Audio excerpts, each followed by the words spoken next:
दोस्तों, सभी सनातन भाइयों का एसबी यूट्यूब स्टूडियो में स्वागत है।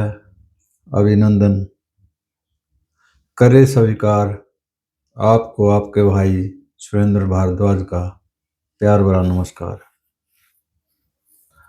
दोस्तों, आज मैं एक महान आदमी के बारे में जिक्र करूंगा और जो दुनिया में चल रहा है उसका। तो वक्त जो है ना, समय, तो कहता है कोई आदमी जो परेशान होता है ना, जो जैसे, तो वो बोलता है कि भाई मेरे रास्ते में अपने जो अजीज हैं जिनको प्यार करता हो नज़दीक, कि मेरे रास्ते में इतने कांटे मत बिछाओ, मेरे रास्ते में इतने कांटे मत बिछाओ, कहीं ऐसा ना हो इसी रास्ते से तुम्हें भी आना पड़े। तो दुख जो होता है ना, परेशानी, किसी को खाम खा परेशान करना, तो ये इंसानियत और विश्वास को भी ठेस पहुंचाओ। इसी से फिर आदमी जो है नफरत में, जो अच्छा आदमी है ना वो भी गलत रास्ते पर चल पड़ता है। तो ऐसे ही मैं कह रहा था, ये जो महान मानता के जो तकने दिए जा ना, वैसे तो हमारे देश ने भी वो अपना रखा है अशोक महान, उसी का जो चिन्ह हम यूज कर रहे हैं। लेकिन उसकी भी कहानी कुछ ऐसी थी, कोई, मैं ये नहीं कहूँगा भाई जब इतनी मान्यता है हमारे देश में हर एक चीज़ की, लेकिन कल्पनाओं पर चलाना। कहते हैं कि ये जो महान अशोक महान की बात कर रहा हूँ मैं, तो इनका जो जन्म तो था ये 232 ईस्वी के आसपास ईसा पूर्व हुआ था। और इसको बताते हैं कि ये चंद्रगुप्त मौर्य का पोता था, उसी वंश का है। और इनके बताओ हम 99 भाई और भी थे। और इनकी हिस्ट्री में लिखा है भाई, जो भी श्रीलंका ने इनने सबने बताया, तो इनके उसके बारे में बताया है कि भाई ये राज्य के कारण इन्होंने सारे अपने 99 भाइयों को खत्म कर दिया था राजा बनने के लिए।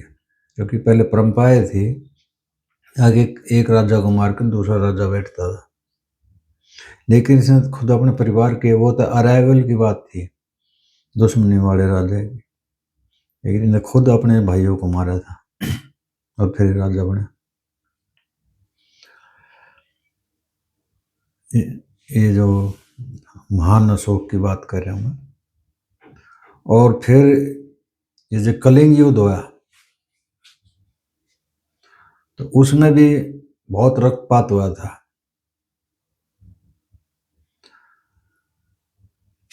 तो उसी के कारण जब पूरा राज्य जो था आदमियों से खाली हो गया था और सिर्फ औरतें और बच्चे बच्चे थे। तो इसमें मैंने पहले वीडियो में भी रखा था, लेकिन उसमें ये नहीं रखा था कि भाई इन्होंने क्या क्या किया था। तो जितने महान जो होते हैं ना, महान महान मेरे ख्याल में हम उसके त्याग को महान मान रहे हैं, उसके अत्याचार को क्या मानोगे।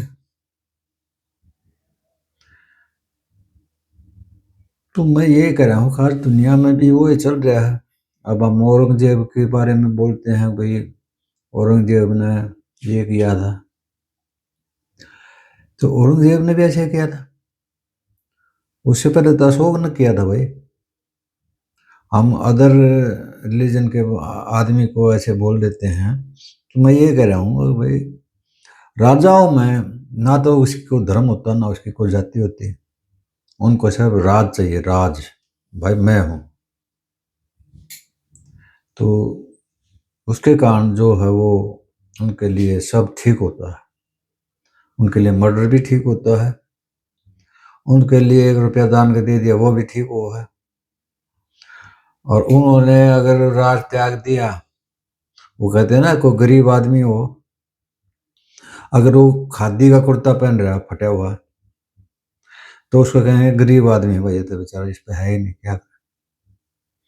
और वो एक कपड़ा कोई नेता पहन रहा हो तो कहेंगे देखो कितना सादा है। तो डेफिनेशन बदल जाती है हर एक चीज की।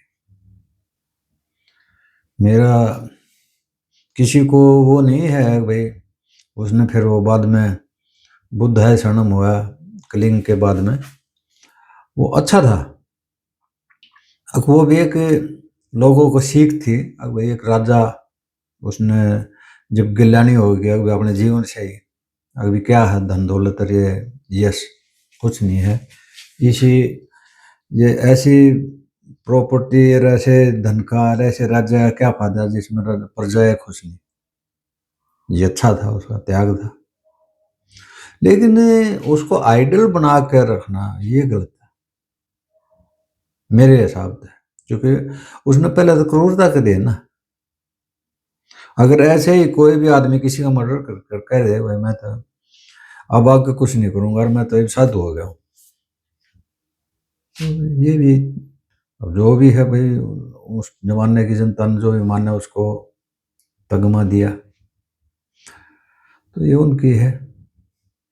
तो मेरा आज का यही है कि ये जो दुनिया जो जल रही है, हर कोई तेल की, पावर की, अपनी उसकी यश की, तो कुछ नहीं है जीवन में। खाली हाथ आधा, खाली हाथ जाएगा, यही है। तो कहते हैं कुछ टूटे धागे, कुछ बंधी गांठे, कुछ सिलाई, मतलब जो फटे हुए को सील रखा है, और कुछ थेकड़ी जो घना फट गया था तो उसके ऊपर दूसरा कपड़ा लगाना, और कुछ समझौते के टाके, जो शरीर पर जो चोटों के निशान होते हैं। बस यही तो है जिंदगी की पहचान। तो जिंदगी जो है इसकी यही पहचान है। कुछ नहीं है संसार में, क्या लेकर आओगे क्या लेकर जाएगा। मैं तो एक ही बात यही कहता हूँ, मेरा तकिया कलाम लगा लो, जब भगवान कृष्ण जी की वाणी के लो। दोस्तों, कभी किसी से द्वेष मत करो, किसी से विरोध मत करो। और महान वही होता है जो अपने को तो सब देते हैं, जो दूसरों के दुख को दूर करता है वही महान होता है।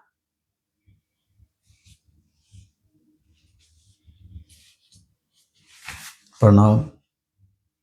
और सब भाइयों को आज चौथा नवरात्रा था, माता रानी सबके मनोकामना पूरी करे। जय माता दी, जय श्री राम, राधे कृष्ण।